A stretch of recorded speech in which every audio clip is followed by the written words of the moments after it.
Розділ 6. Сталося так, як цього хотів Ромко. Зенко перевів його до села Ольхівців на завідувача місцевої кооперативи.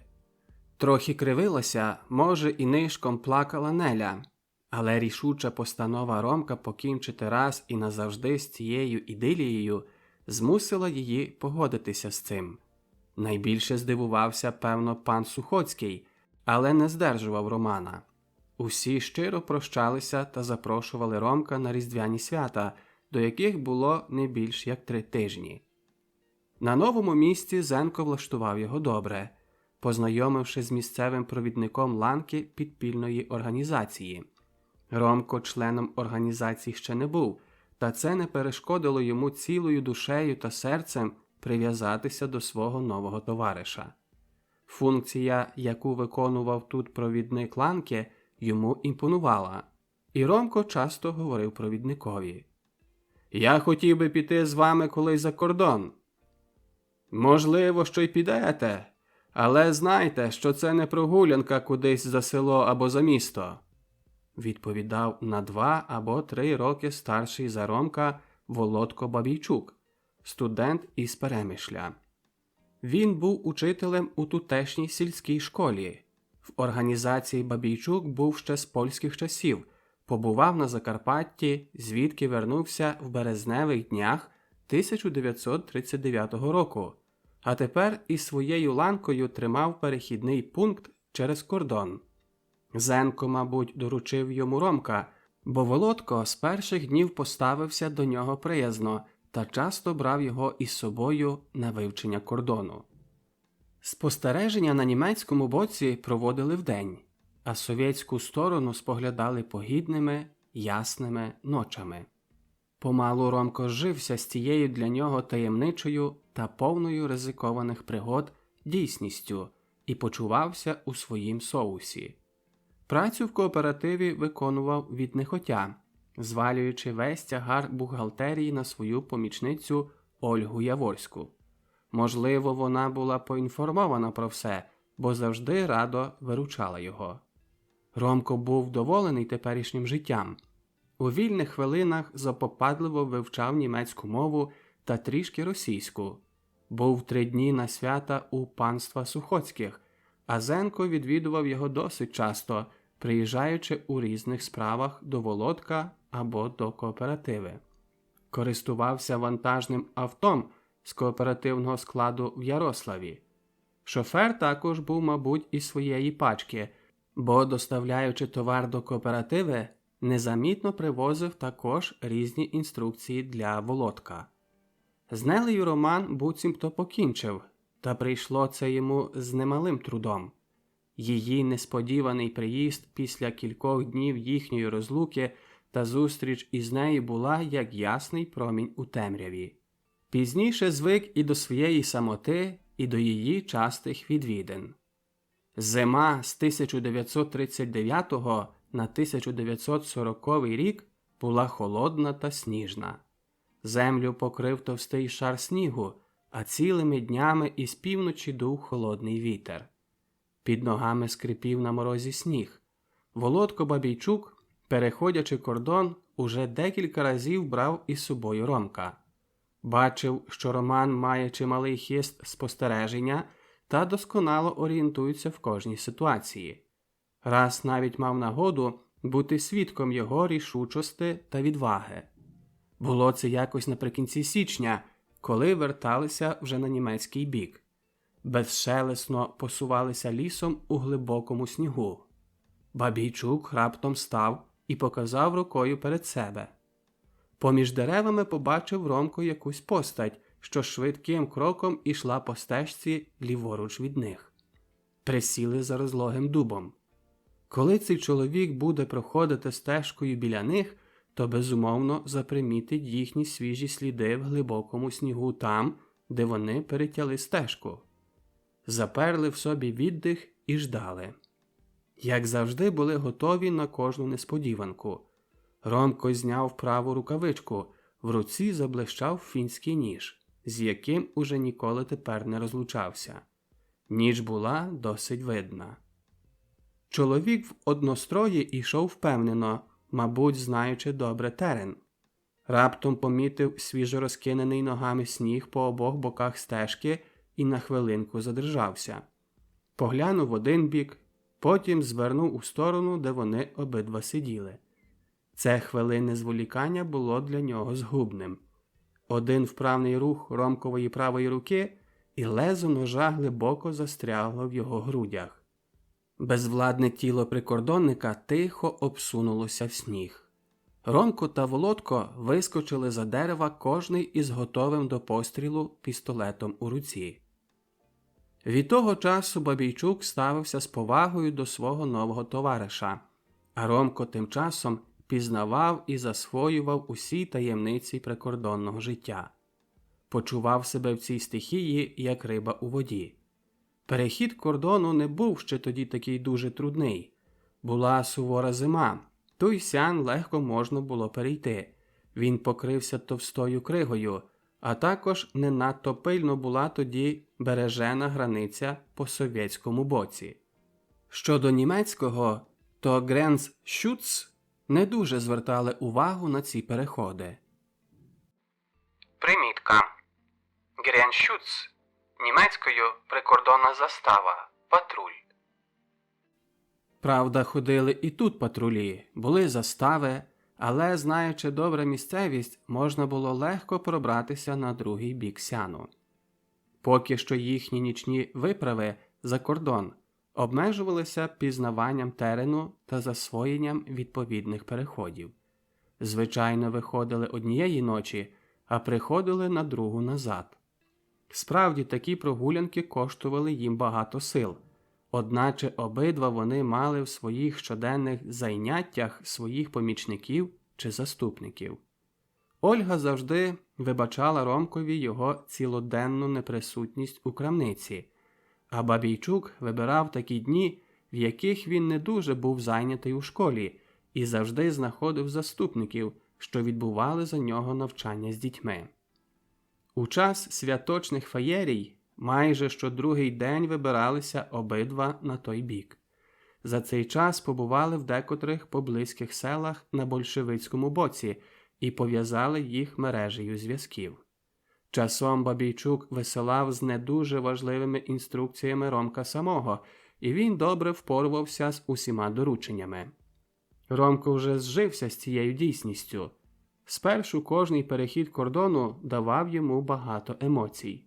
Тепер ішов на холодно, не лякаючися ніякої несподіванки, бо знав уже заздалегідь, що його жде, і як має в кожному випадку поступити. На кулі відповість кулями. Ранять його або оточать, то доб'є себе. Живим себе не дасть у руки. Якщо згине, заступлять його інші. Такий уже закон боротьби. Десь у половині лютого Зенко приїхав автом у товаристві якогось високого мужчини. Зайшов до крамниці, де Ромко з Ольгою були зайняті при обслуговуванні покупців. Якраз привезли до крамниці мило, і покупців було досить багато. Привітавшись, Зенко сказав Ромкові, що він негайно потребує Бабійчука. Ромко післав якогось хлопця по пана учителя, а сам почав помагати шоферові зносити привезений товар. Тим часом Зенко зайшов разом із незнайомим до бічної кімнати, і там ждали Бабійчука. Незабаром Бабійчук прийшов. Зайшов у кімнату і довго звідти не виходив. «Мабуть, буде якась робота», – мигнуло Ромкові в думці. Він не помилився, бо за хвилину Бабійчук покликав його до кімнати. «Ромку, поїдеш із цим другом до Львова», – сказав Зенко. «Дорогу знаєш, усі інструкції подасть тобі Бабійчук. Щасти Боже вам!» На прощання подав кожному руку.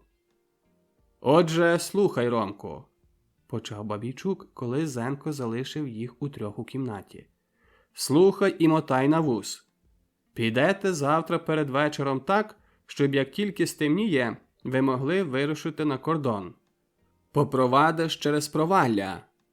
Це була зашифрована назва одного з переходів кордону, що їх вони обидва позначили різними назвами. «Правда, воно трохи небезпечне, зате ближче до Кирила». Законспірована хата в одному селі по большевицькому боці. «Там перебудете до ранку, а звідти під водою відвезе вас Кирило на залізничну станцію в Мостиськах. Дальший маршрут уже визначить сам друг Рибак». Тут Бабійчук показав головою на приїжджого незнайомого чоловіка. «Про те, як дістанетеся до Львова, я сьогодні поговорю з Кирилом. Назавтра приготую все. Сьогодні піду туди, а ти відпочивай та набирай сили. Щодо зброї, то візьмеш свого штаєра, до якого маєш досить хисту. Дам тобі ще свого віса завтра. Коли вернуся назад, про всяк випадок візьмеш і свої 2 ручні гранати. Не знаю, як довго вам прийдеться бути там, але за тиждень почну висилати кожного дня кількох своїх хлопців, які чекатимуть на вас при переході Діброва. Вони допоможуть вам у потребі. Це все». Ромко попросив Рибака, щоб роздягнувся і розгостився. «Будьте як у себе вдома. Я зараз приготую щось на вечерю. Треба набрати сил до завтрашньої прогулянки». Була вже пізня полуднева година. Мовчки пообідали, а заразом і повечеряли чаєм та хлібом з маслом і досить невміло зробленою яєшнею. Усю працю в крамниці Роман залишив бідолашній Олі. Роздягнувшись, пішли зарання спати, щоб виспатися на запас. Другого дня вранці збудив їх Бабійчук, що прийшов з кордону. Був украй втомлений. Віддав віса Ромкові, а для Рибака приніс свій білий дощовик. Ромко мав свій дощовик, що йому подарував був Зенко. Мали одягнути їх поверх своїх курток, щоб не було так замітно на відкритому сніговому полі. Бабійчук поінформував їх, що погода заповідається сприятлива, та що лід на Сяні ще тримається. На кордоні досить спокійно, хоч він ходив на іншу переправу, щоб не зрадити тієї, якою вони обидва мали цієї ночі переходити. Попрощався з обома, побажав їм щасливої дороги і відійшов до себе додому. Ромко з Рибаком взялися до підготовки виправи. Чистили зброю, перевіряючи магазинки та патрони. Ромко вимастив вазеліною чоботи, щоб у довгому марші по снігу не перемокали. Приготував компас та свій фінський ніж. Гроші, документи та все інше, що було потрібне в дальшій подорожі, мали дістати у Кирила. На цім їхнім приготуванні зійшов їм скоро день, а вони навіть не помітили, як на дворі стало смеркати. «Нам уже пора в дорогу», – одягаючись, сказав Роман. Вийшли оба з хати, прямуючи на північний кінець села. В'їжджена саньми дорога була ковська та повна брил замерзлого снігу. Мороз був досить сильний. Ішли скорим маршем, щоб зігрітися, бо, вийшовши з теплої кімнати на двір, почали добре дзвонити зубами. Ішли дорогою, що прямувала в бік Журавиці. Мовчали, йдучи побіч себе. Вечір був темний, і годі було розпізнати що-небудь на віддаль кількох кроків.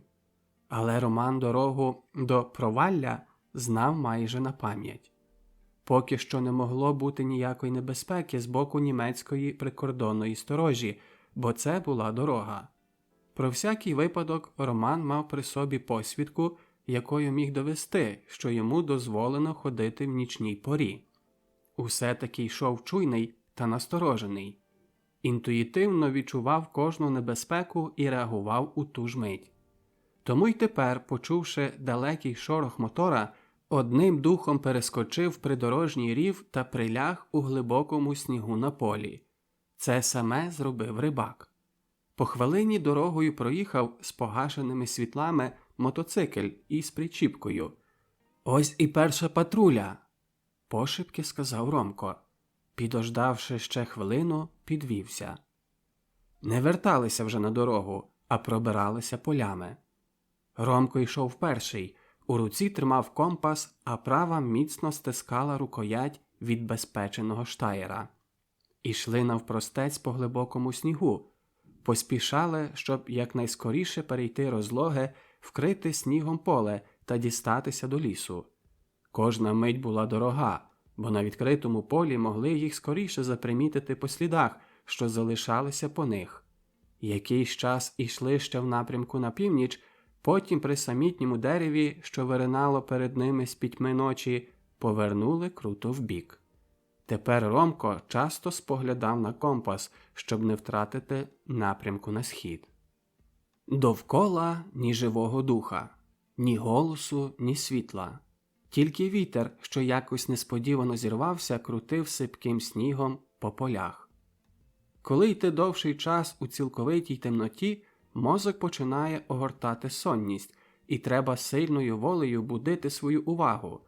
Ідучи, можна тоді продумати чимало думок, провадити в думках розмови і втратити відчуття часу. Підійшли до темної стіни лісу. Крок за кроком продиралися через кущі. Сухо тріскотіло ламане гілля. Ще кілька кроків і стали над берегом кручі. «Ми на місці!» – пошепки сказав Ромко, витираючи зіпріле чоло. «Цим яром вийдемо прямо на сян!» Обережно, щоб не наробити шуму, почали сходити у яр. Тут залягла така темрява, що годі було що-небудь бачити на віддаль одного кроку. З трудом зійшли вниз, і Ромко ще раз глянув на компас. Рушили просто перед себе. Брели по пояс у глибокому снігу, кожної хвилини задержуючись та прислухаючися. Пробрели якихось 500 метрів, і Роман дав знати рибакові, щоб задержався, а сам помалу просувався вперед, хватаючи вухом кожний найменший шелест. Проліз ще кількадесят метрів, і перед ним простелилася широка біла рівнина. Зробилося трохи ясніше. Де-не-де з-поза хмар визирали бліді зірки. З близької віддалі можна було вже відрізнити зариси предметів. Перед ними сян, а там далі ліс і нова небезпека. Притишено псикнув. Через хвилину, мов кіт, приповз рибак. Ромко мовчки рухом голови вказав рибакові другий берег сяну. Цей відповів кивком. Повитягали пістолі, і Роман, зігнувшись, почав довгими скоками бігти через замерзлий сян. За ним у малім відступі біг рибак. Щасливо перебігли замерзлу річку і скорою ходою подалися до лісу. Треба було поспішати, щоб несподівана патруля совєтських прикордонників по свіжих слідах не насіла їм на п'яти. Не відчували холоду. Під струмочками спливав їм по обличчях, а голі руки судомно стискали холодну сталь пістолів. Увійшли врешті в хвойний ліс, де не було стільки снігу, тому ще більше прискорили кроку. Одним духом перескочили витоптану стежку, що нею проходять пограничні патрулі. Вийшли на дорогу, пройшли нею якийсь час, щоб затерти за собою сліди, і побігли знову в ліс. Ромко часто поглядав на компас. Урешті зупинився на хвилину і, поглянувши на годинник, з полегшею сказав: «Ще півгодини і будемо у Кирила». І справді, не минуло й півгодини, як перед ними десь здалека почувся гавкіт собак. Прискорили ходу. Після деякого часу ліс ураз скінчився. Перед ними відкрився сніжно-білий простір рівного поля. «Тут, під деревом, трохи відпочинемо, а тоді треба майже бігом подолати цю рівнину», – прошепотів Роман. «Чорт зна, може, яка біда перестрінути нас під самим селом». По кількох хвилинах встали і попрямували в бік села. Ще кілька хвилин і опинилися на польовій доріжці, якою йти було вже легше. Минули місток і придорожну вербу, по якій Ромко зорієнтувався, що йдуть у правильному напрямку. Підійшли до перших хат. Тепер уже Ромкові не було важко віднайти хату Кирила. Він тільки ночами бував тут, і тому міг скоріше орієнтуватися вночі, як удень. Перейшли попри якусь клуню, перескочили чийсь перелаз, загавкав собака. Врешті Ромко пристанув біля однієї хати і, тримаючи напоготові в правій руці пістоль, лівою стукнув тричі у вікно. Не маючи відповіді, повторив цей стук ще раз.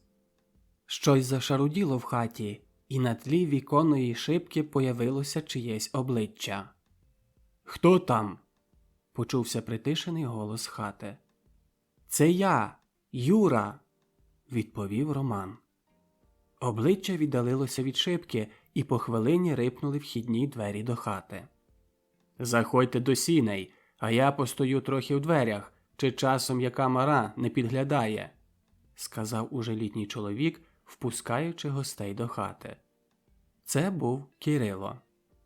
Через хвилину війшов і він, докладно зачинив за собою двері і, впустивши обох до темної, без вікон, комірчини, засвітив нафтову лямпу. «Лягайте тут, я все приготував для вас. Учора був у мене професор і заповів, що ви прийдете. Вранці поїдете саньми до Мостиськ, де вже також повідомлені про вас. А тепер добраніч, спіть спокійно. Досвіта я вас буджу», – сказав Кирило і залишив їх самих. Лягли мовчки на приготовлене леговище і, потомлені важкою дорогою, незабаром твердо заснули. Другого дня ледве світало, як Кирило побудив обох та приніс з собою якийсь одяг. «Це маєте перевдягніться, бо у вашім трохи підозріло їхати до великого міста. Ви, Юр, виглядаєте як який офіцер у своїй шкірі. На ліву руку візьмете оцю червону опаску. Поїдете як сотрудники робочо-крістянської міліції. Незабаром приїдуть сани, і з вами поїде тутешній участковій міліції. Він своя людина». Ромко вдягнув темно-синього кольору галіфе. На ноги натягнув не тутешнього виробу чоботи, а на плечі накинув якусь уже таки добре поношену куртку з військового сукна зеленкуватого захисного кольору. Куртку підперезав військовим ременем, при правому боці причепив кобуру із вісом, а штаєра вложив до кишені. Примітка. Віс. Віс-35. Польський бойовий пістолет, що випускався з 1935 року. Цей пістолет створили два талановиті польські конструктори Петро Вільневчич та Ян Скшипинський, взявши за основу пістолет Браунінг М1911. Ручні гранати залишив у Кирила. Рибак також передягнувся в якесь зношене лахміття, і вони обидва подобали тепер на сільських парубків. Увійшли в кімнату, де застали Кирила в товаристві озброєного міліціонера. «Оце і ваш участковий», – звертаючись до Ромка і Рибака, сказав Кирило. «А це, Василю, твої міліціонери». Привіталися і сіли до столу. Настала мовчанка, переривана сьорбанням гарячого молока. Заспокоївши голод, почали розмовляти, що поки що воно якось іде, що десь когось вивозять, що по містах переводять паспортизацію, що щораз більше військових частин стягають до поблизьких місцевостей над теперішнім кордоном. «Час уже вирушати. Маємо 30 кілометрів дороги перед нами», – відізвався врешті малоговіркий участковий. Встали за стола і почали вдягатися. Кирило відвів на бік Ромка і вручив йому кілька совєтських банкнот. Потім вручив йому та Рибакові удостовірення міліції Мостиського району, якими могли скористатися на випадок потреби. У Мостиському відділі міліції мали зголоситися до участкового Скорба, який мав видати їм командіровку та залізничні квитки до Львова. У той час можна було цілком сміло і легко їздити, маючи посвідчення з районових відділів міліції, як її службовці. Усе ще було в стадії організування. Не всюди совєти мали змогу запровадити суворий контроль та списки своїх службовців.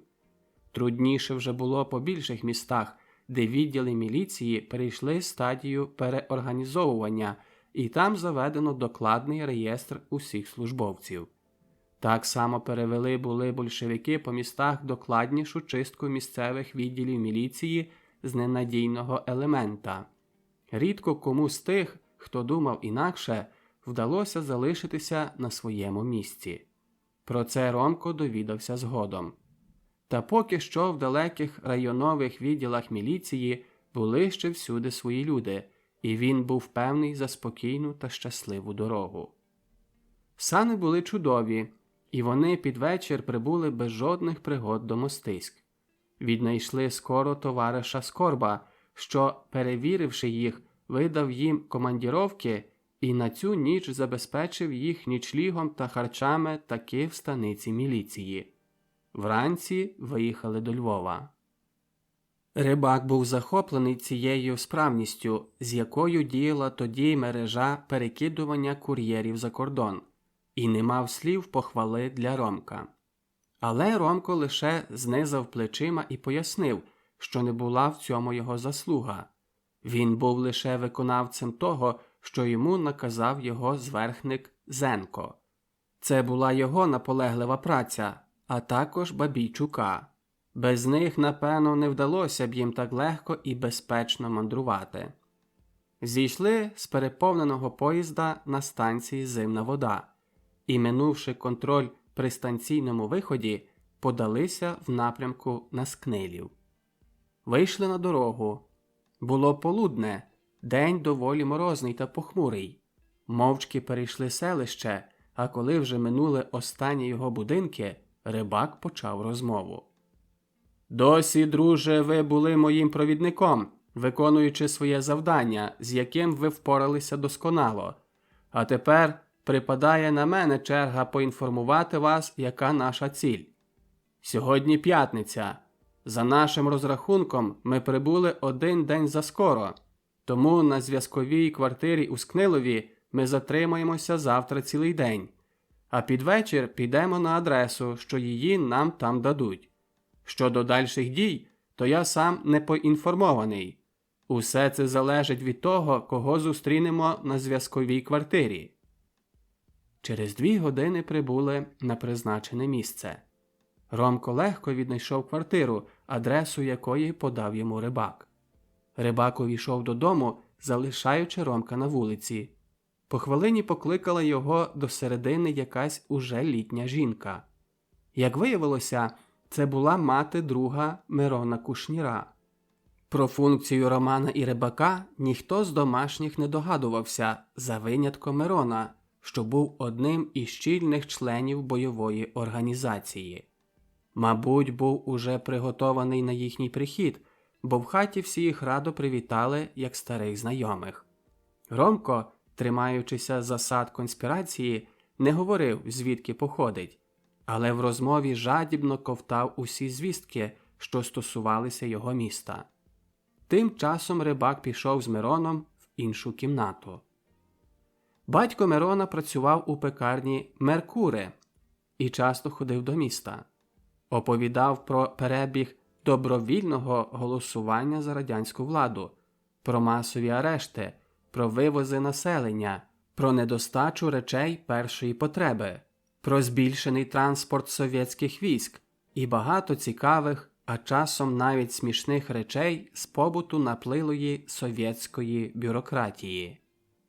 Уже почало на дворі смеркати, коли зайшов до кухні Мирон і повідомив своїх батьків, що гості залишаться до завтра до вечора. Попросив також, щоб це було в домашній таємниці, бо, як кажуть, тепер і стіни вуха мають. «Зокрема ти, Стефку, сиди тихо», – звернувся до свого молодшого брата. Ще трохи поговорили і пішли спати. На дворі почав грубими пластами падати сніг. Розділ 7. «Кончайте роботу, Софія Миколаївно.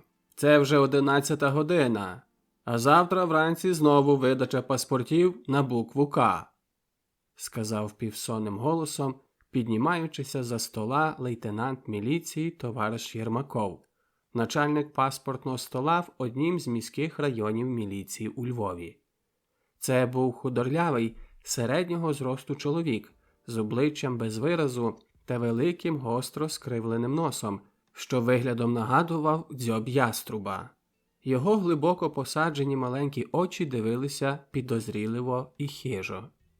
«Я зараз уже кінчу, ще лиш цих кілька паспортів проштампую і йду», відповіла трохи знервовано Софія Яремчишин, 20-літня працівниця в паспортнім столі.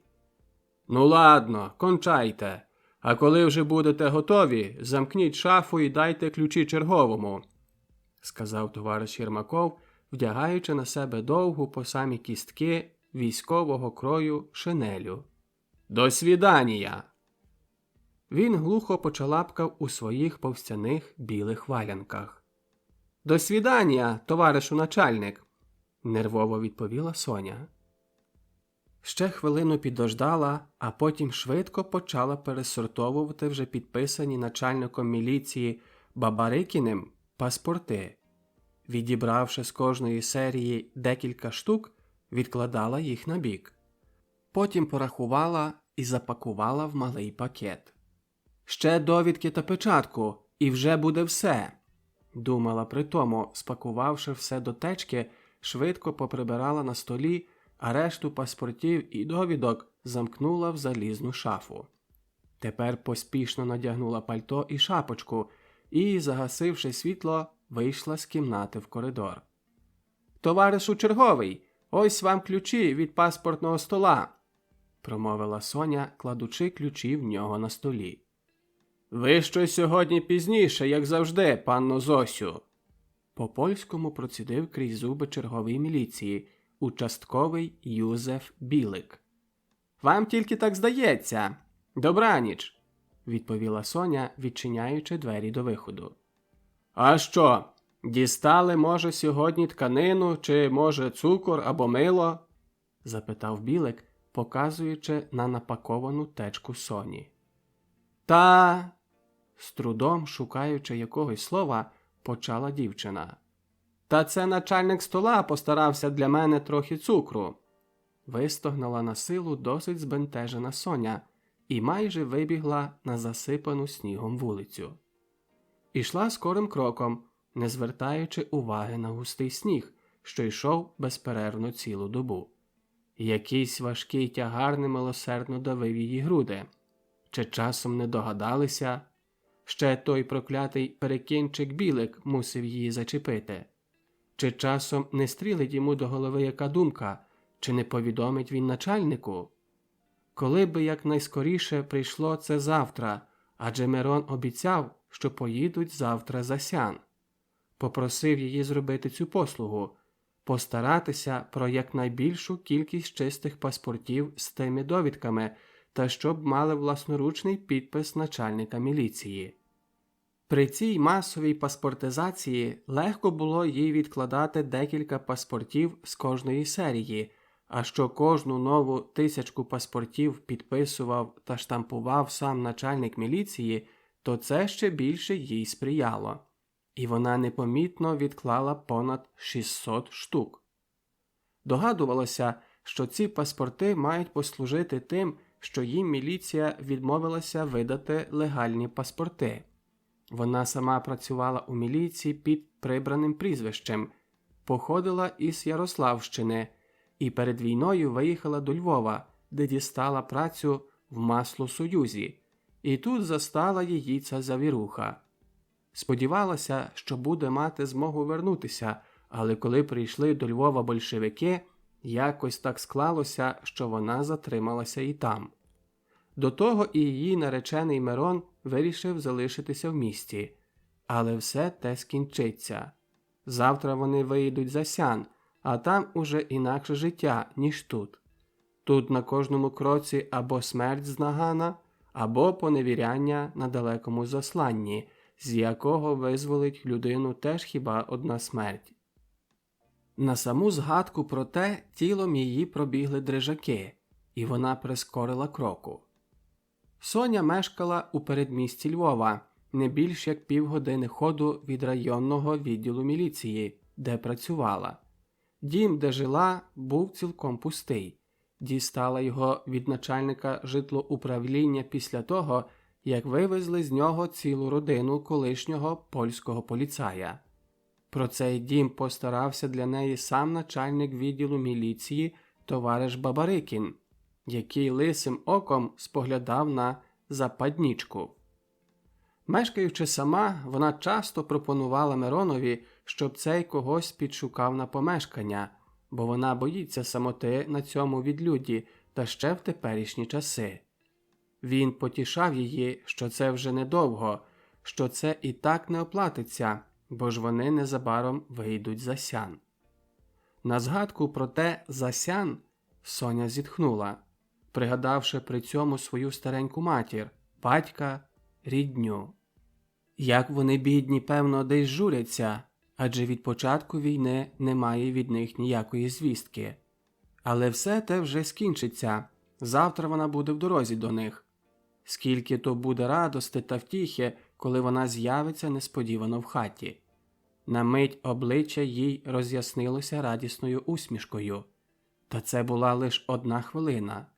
У душі щось гнітило її, щось непокоїло останніми днями. Ще до того ця сьогоднішня зустріч із Біликом. Чи не помітив він чогось? Якось так підозріло дивився при виході на її течку. Ось вже і її дім. Соня на силу пробувала усміхнутися, та з іще більшою тривогою на душі відкрила хвірточку. Хтось мусив бути в хаті, бо крізь заслонені вікна з кухні пробивалося світло. Двері від кухні відчинилися, і в темному коридорчику з'явилася постать Мирона. «А, то ти, Соню? Я вже боявся, що щось трапилося з тобою», – сказав він, помагаючи дівчині скинути засніжений плащ. «Ах, Мироне, яка я тепер цими днями стала нервова. Завжди мені здається, що хтось за мною стежить, ще до того цей Білик». «Що сталося?» – занепокоєно перепитав Мирон. «О, нічого особливого», – пробувала усміхнутися Соня. Сперла голову Миронові на груди і, заглядаючи в його очі, докінчила. «Зрештою, завтра ми вже будемо далеко звідси, мій любий. Правда?» «Вирушимо завтра вдосвіта. Я ще жду на двох, що прийшли звідти, і ми підемо разом із ними. Тепер, Соню, положися трохи відпочити, а я перегляну твою добичу. Скільки, кажеш, їх є? Аж 600 штук? Повинні бути вдоволені. Там є також 2 виповнені документи, суха печатка до витискування на фотокартках і спеціальне чорнило. Усі інструкції щодо видачі документів знайдеш у цій книжечці, що зверху. Там зазначено, кому з якими знаками видавати паспорти. Мирон, поцілувавши Соню на добраніч, взявся до перепаковування добичі до маленького наплічника. Мав ще доволі часу, бо 2 своїх гостей очікував десь після півночі. Коли б хоч довго не забарилися на сходинах, а то можуть спізнитися до поїзда на Хирів, що на нього він роздобув для них усіх командіровку. Ним оволоділо дивне перечуття чогось, чого не міг ніяк збагнути. І він теж почувався саме сьогодні чогось неспокійно. Можливо, інтуїцією відчував те, що мало статися найближчими годинами. Прикурював цигарку від цигарки, сидячи в глибокому м'якому старому кріслі. Кімнату залягав таємний сумерк від прикритої газетним папером електричної лямпи. Минула північ. З полегшею зітхнув, коли при вхідних дверях почувся умовлений стукіт, і Мирон прожогом скочив відімкнути двері. Перед ним стояли Ромко і Рибак. «Все поладнали?» – спитав Мирон пошепки, впускаючи перед себе обидвох до хати. «Так, завдяки Юрі», – відповів Рибак, показуючи головою на Романа. Але, здається, треба буде ще раз вернутися сюди для наладнання зв'язків, бо останні облави, вивози та набір до армії прорідили нашу мережу. А як з вами? Звернувся до Мирона, шукаючи при тому місця, де б відпочити. Потрібні речі я роздобув. Я готовий. Також Соня мусить іти з нами, так як це було домовлене. Вона вже розконспірована і немає потреби залишати її тут. Ромко за цей час уже вспів вигідно розложитися у доволі зручному кріслі, що з нього перед хвилиною встав Мирон, щоб відчинити їм двері. Його не цікавила їхня розмова. Був вдоволений, що успішно зміг виконати покладене на нього завдання – провідника по місту. Бачив задоволення на обличчі Рибака, хоча в декотрих місцях, куди вони заходили, зустрічали їх неприємні несподіванки.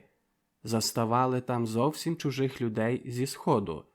Викручувалися з таких ситуацій просто, кажучи, що вони з якогось то там району міліції для провірки паспортизації. За цих кільканадцять тижнів відсутності Романа в рідному місті настало тут багато змін. Часом не міг навіть пізнати його. Увесь час, ходивши по вулицях, старався оминати ту дільницю, де жили його рідні, хоча одна з конспіративних хат саме була поблизу його дому. Цю візиту залишили на кінець, тобто на нічну пору. Саме тепер прийшли безпосередньо звідти. Ромко, не звертаючи уваги на присутніх, піддався безвладній дрімоті. Почував себе безпечним у товаристві цих двох старших підпільників. Не запримітив, що Мирон уважно стежить за ним. Це не була якась підозра до молодшого на кілька років юнака, це просто була щира заздрість Ромкових здорових, простих реакцій. Бо Мирон не міг заснути, щось пригноблювало його. «Ви не спите?» – спитав спросоня Рибак, обертаючися на другий бік у своєму незручному кріслі. «Це недобре. Кожна хвилина сну зміцнює нерви. Ліпше спіть, хоч чуйними мусимо бути завжди». Втома зробила своє, хоч мозок працював без упину. Мирон спер голову на ліву руку, що її поклав на край стола, і спав неспокійним півсном. Часто нервово підносив голову і прислухався до сніжної заметілі на дворі. Минали години. У кімнаті панував ще півсмерк, світилася прикрита товстим газетним папером лямпа. Крізь нещільні занавіси вікон продирався сірий світанок. Сніг не переставав падати. Покрите брудно-сірими хмарами небо звільно набирало блідо-сірої барви, творячи на східному обрії ясніші плями. Сильний стукіт до дверей дому, мов електричним струмом, уразив усіх присутніх. Зникла сонність.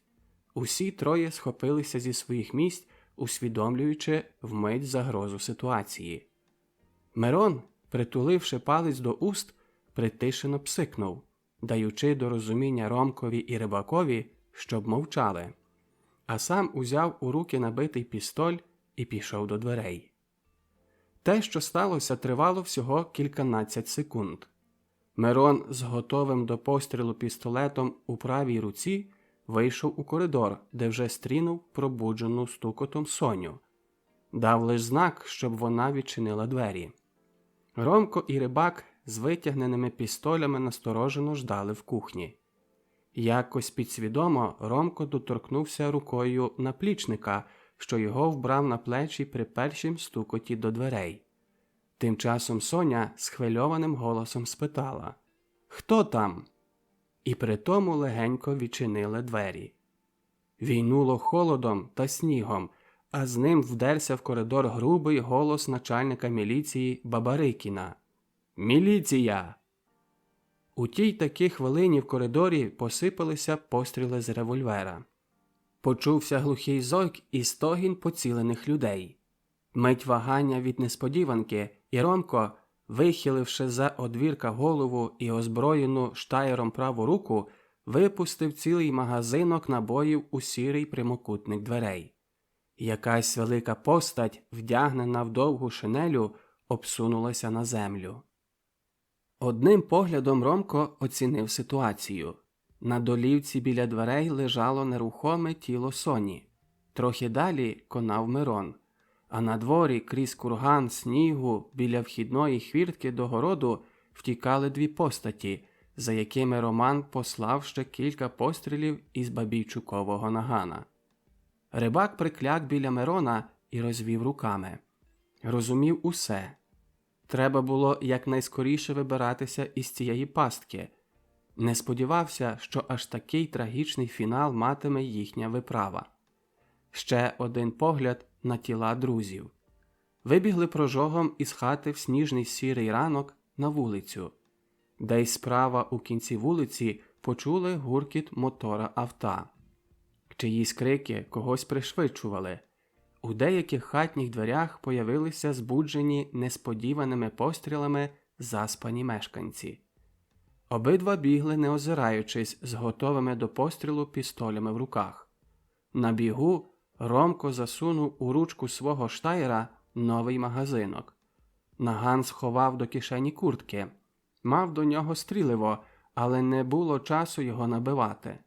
Холодний, мокрий сніг бив їм у гарячі спітнілі обличчя. Груди віддихали важко. Ще кілька перехресть, ще кілька закрутів, ціла мережа залізничних рейок, якийсь насип, знову якийсь глибокий рів.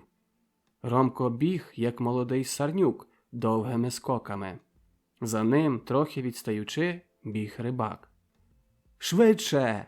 – крикнув на рибака Ромко і, перескочивши ще один рів, опинився на краю Білогорського лісу. Примітка. Білогорща. Мікрорайон міста Львова. Колишнє село включене у 1978 році до складу залізничного району Львова, а потім виключене. Розташоване західніше Левандівки, від якої відокремлене лісосмугою. Має малоповерхову забудову та віддалене від спальних районів міста.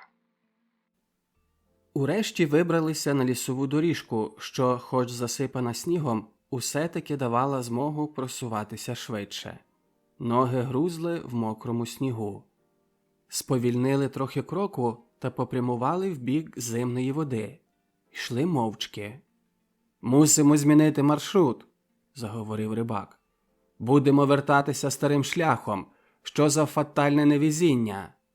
Якимсь пригнобленим голосом говорив немов сам до себе.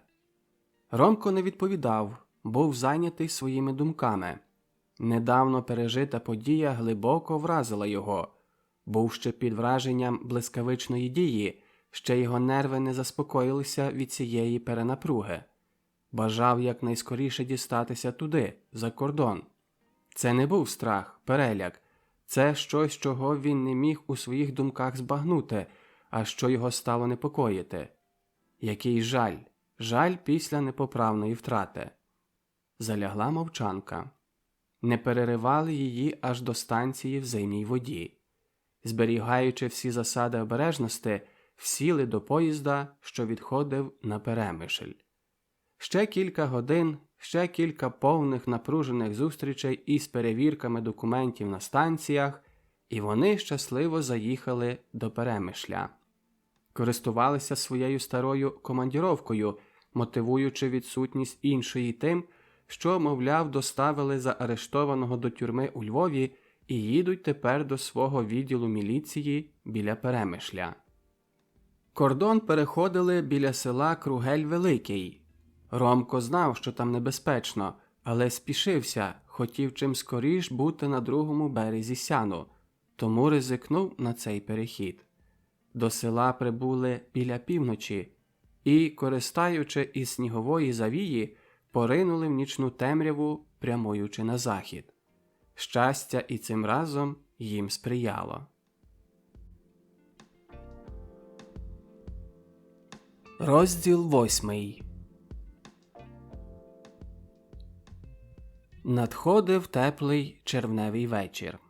Втомлене, вилиняле сонце закочувалося звільна за обрій. обливаючи своїм помаранчево-червоним промінням чисте, безхмарне небо.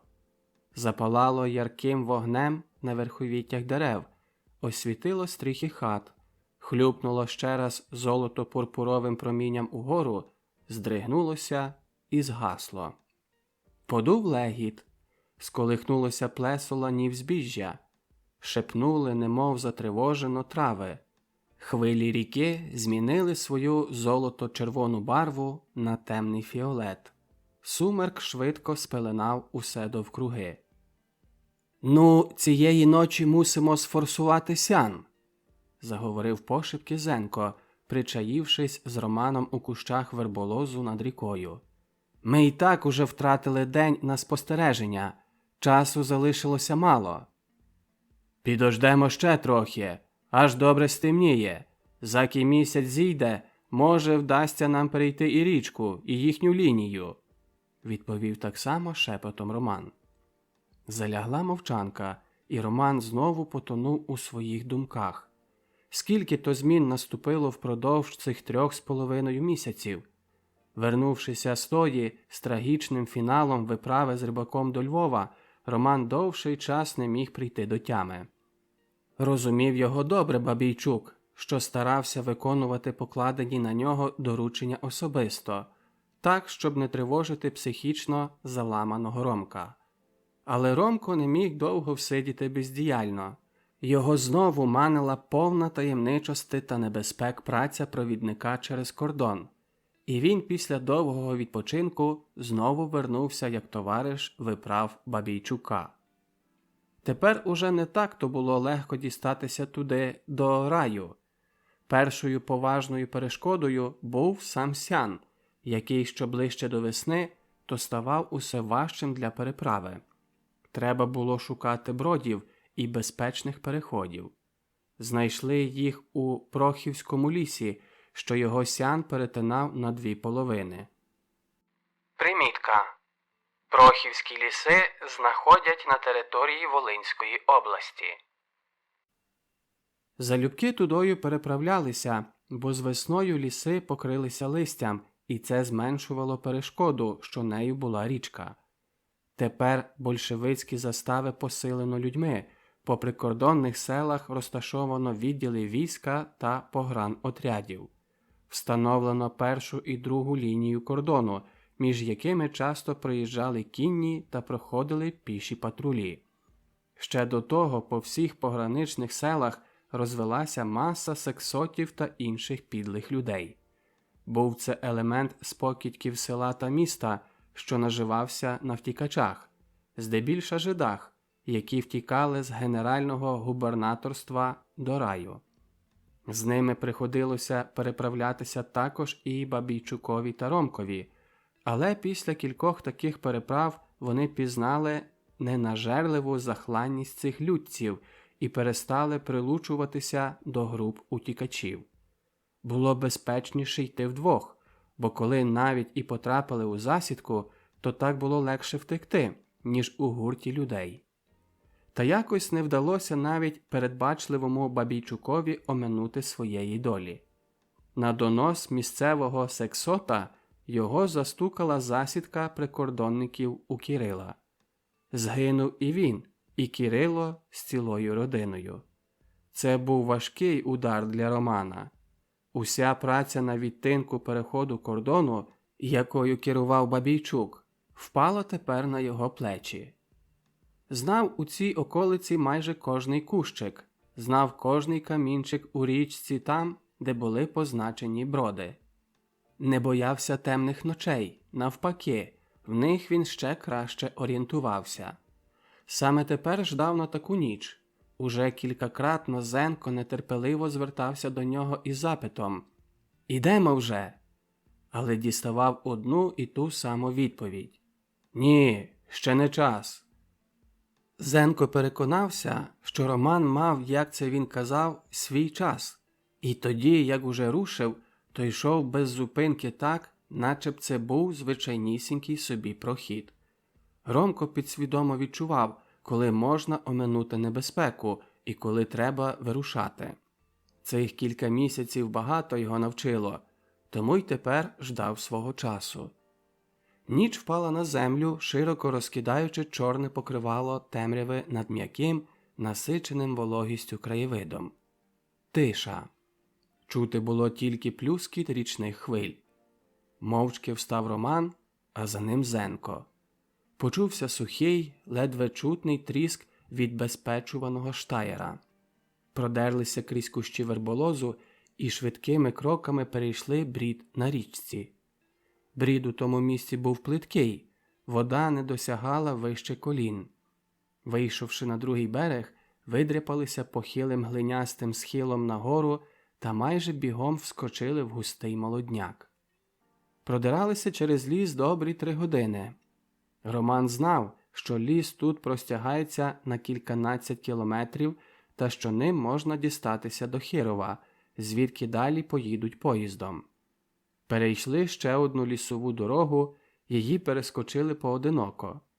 Ромко зорієнтувався, що йдуть у доброму напрямку.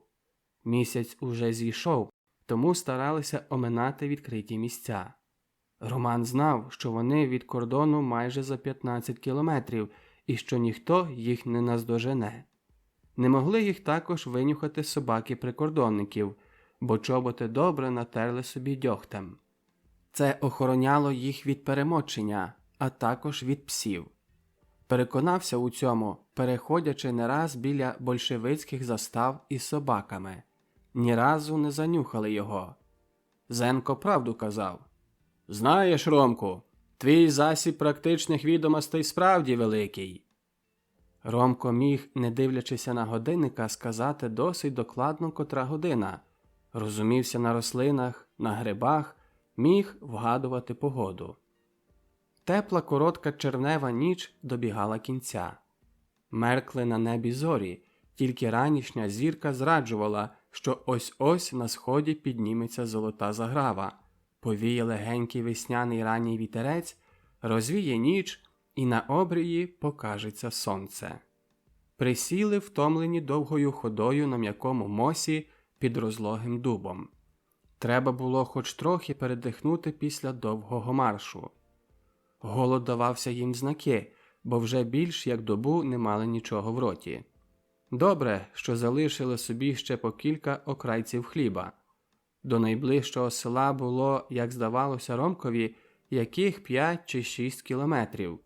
Хоч одягом не відрізнялися від довколишнього населення, все-таки в прикордонній місцевості могли бути підозріння, тому після короткої передишки подалися в дальшу дорогу, оминаючи зустрічі з людьми. Ішли краєм високого листяного лісу, не втрачаючи з ока дороги, що, як довідалися з дороговказу, вела на Хирів. Довкруги мерехтіла зелень, квіти, лунав спів, відчувався життєрадісний чар літа. Золота сонячна злива лилася крізь фіолетовий серпанок ранішньої мряки, стелила золоті плями крізь зелень листя, проблискувала на дні ярів. Сонно клонилася голова після непроспаної ночі. Очі палили вогнем, а повіки мимоволі закривалися. Під час нічного маршу не промовили до себе ні слова. Вночі чути на далеку віддаль кожний найменший шерех, а що вже казати про розмову. Та тепер можна було собі на неї дозволити. Можливо, що й краса цього погідного літнього ранку так очарувала Ромка, що він заговорив першим. «Поглянь, яка розкіш! А жити хочеться! Але чому так важко жити на цій нашій рідній землі? Чому?» «Я не поінформував тебе досі про ціль нашої мандрівки», – діловито перервав його Зенко. «Знаєш, конспірація. Тепер можу тобі сказати. Ідемо до Львова. Там я буду 2 тижні або й трохи довше, але контакт з тобою буду мати або сам особисто, або через зв'язкового кожного дня, точно в 2 годині, біля Великого театру, на правому розі вулиці Скарбківської». Примітка. Вулиця Скарбківської – сучасна вулиця Лесі Українки. День у день, точно 2 година будеш проходити повз цей ріг вулиці, не затримуючися. Якщо я буду сам, тоді буде нам легше побалакати. Коли б я не міг прийти, то до тебе приступить чоловік, а може і жінка із запитом. Чи не знаєте, де вулиця Замкова? Ти відповіси бічна Театинської. Примітка. Сучасна вулиця Максима Кривоноса. Запам'ятай собі, він або вона назве моє ім'я. Мусиш підшукати собі якусь квартиру у передмісті і не швендяйся без цілі по вулицях. Виходь у місто, коли будеш мати визначену зустріч. Можливо, що я декілька разів не буду в місті. Тоді наші зустрічі не відбуватимуться щодня. Я визначу тобі час. Кажу тобі все те тепер, бо пізніше не буде змоги вільно поговорити. Ага, де ти думаєш знайти квартиру у Львові? Маю приятеля на Збоїськах. Примітка. Збоїща, також Збоїська. Місцевість у Шевченківському районі Львова, обмежена вулицями Миколайчука, Полтвяною і Богдана Хмельницького. Найпівнічніший з-поміж усіх мікрорайонів міста. Як я втікав за Сян, то він був міліціонером в одному з відділів міліції в місті. А він певний? Так, я за нього певний, як за самого себе. Не так то дуже вір йому. Видумай яку-небудь причину. Не говори, в якій ти тут справі. Не треба мені цього і говорити, засміявся Роман. Ліс саме кінчався. Починався молодняк з густими кущами малини та ліщини. Виглядало, що це початок села, що лежало в ярузі. Оподалік при дорозі видно було кілька хат. Вийшли з ліса і борозною серед ланів збіжжя попрямували в сторону хат. По другому боці дороги на пасовиську було стадо корів, де-не-де, як біло-чорні цяточки, ворушилися люди по довгих пасмах нив. Над крутим потоком похилилися покручені присадисті верби. Десь почувся гавкіт собак із села. Якісь таємні звуки дрижали в повітрі, немов шепіт полів, немов би віддихала земля. Шумів ліс, що жовтів здалека стовбурами сосон, та знову бриніла дивна, невловима мелодія.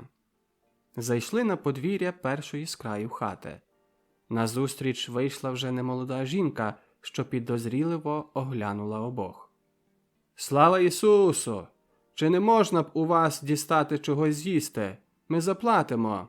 – почав Зенко. «Слава навіки!» – із недовір'ям у голосі відповіла жінка.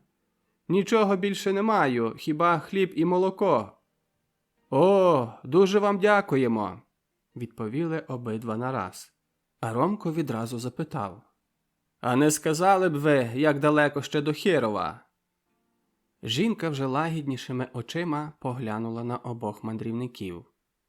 «Перейдете вздовж нашого села та вийдете на дорогу, а нею за яку годину будете в місті. А ви звідки?» Побачивши їхнє вагання, скоро зайшла в хату, не ждучи на відповідь. За хвилину винесла добрий кусень висівкового хліба та глечик кислого молока. Обоє присіли на призбі і мовчки втамовували голод. Навіть не заважили, як господиня, побачивши їхній вовчий апетит, зайшла знову до хати і по хвилині винесла ще один здоровий кусень хліба і на тарілці скипку масла. З вдячністю поїли і це, і тоді Зенко подав жінці новісінький 3-рублевий банкнот. Грошей було в них доволі, бо ж не раз приходилося робити виміну товарів на кордоні, а поїздка до Львова вимагала грошей. Щиро попрощалися із жінкою і вийшли на дорогу. Сонце піднялося високо та парило немилосердно, а ліс дихав холодом і манив своєю свіжістю. Зійшли з дороги та, зашившися у глибину кущів, лягли, щоб хоч трохи відпочити. До поїзда на Львів сподівалися поспіти десь близько півночі, щоб бути над ранком уже на місці. Зенко поклався вигідно в кущах ліщини і порадив те саме зробити і Ромкові. Густий чагарник прикривав їх від цікавих очей, а відлюддя хоронило від несподіванок. По хвилині заснули глибоким сном втомлених людей. Ліс бренів від щебету пташок, але вони цього не чули. Прокинулися пізно ввечері. Ліс потонув у темних сутінках ночі. На небі засвічувалися все нові зірки. Встали із свого леговища, випростовуючи змерзлі від вечірньої роси і холоду м'язи. Переклали зброю з кишень за пояс штанів і жвавим кроком попрямували в сторону світел міста, що блимали у присмерку ночі.